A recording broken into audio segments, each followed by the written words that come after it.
कुछ भी स्पष्ट रूप से सवाल अमेरिका के ऊपर नहीं खड़ा किया। जो विपक्ष के सवाल थे उनका जवाब भी नहीं दिया।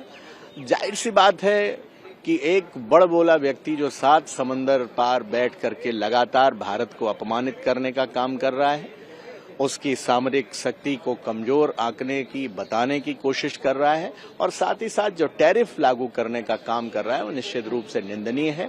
भारतीय जनता पार्टी की हुकूमत हर एक मोर्चे पर फेल हुई है और हर एक देश से, चाहे पाकिस्तान से हो, चाहे रसिया से हो, चाहे अमेरिका से हो, हर एक मोर्चे पर इनकी आर्थिक नीति फेल हुई है। और समाजवादी पार्टी माननीय अखिलेश यादव जी लगातार इस ओर चिंता व्यक्त करते रहे हैं, लेकिन सरकार अगर समय रहते जाग गई होती और अमेरिका के राष्ट्रपति को जवाब अगर करारा दिया होता तो आज उनकी हिमाकत नहीं होती इस तरीके की हरकत करने की। सर, अमेरिकी राष्ट्रपति पहले बार बार बयान देते हैं कि मध्यस्थता उन्होंने की, अब पेनाल्टी, और पेनाल्टी के साथ साथ ये भी कहा गया है, टैरिफ के साथ साथ ये भी कहा गया है कि पेनाल्टी भी लगेगी इसके ऊपर।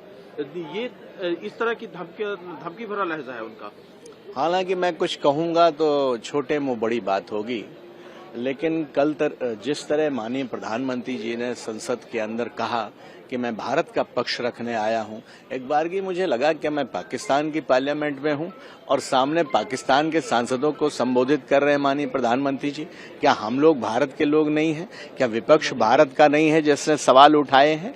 तो कहीं ना कहीं कल जो माननीय प्रधानमंत्री जी का भाषण था वो निराशाजनक था और टैरिफ के ही मामले में नहीं, युद्ध विराम के मामले में भी जो विपक्ष ने पूछा था माननीय प्रधानमंत्री जी से, एक बार भी माननीय प्रधानमंत्री जी ने अमेरिका के राष्ट्रपति का नाम लेकर के ये नहीं कहा कि नहीं, अमेरिका के राष्ट्रपति लफाजी कर रहे हैं, झूठ बोल रहे हैं और उनके किसी दबाव में भारत आने वाला नहीं है। Thank you.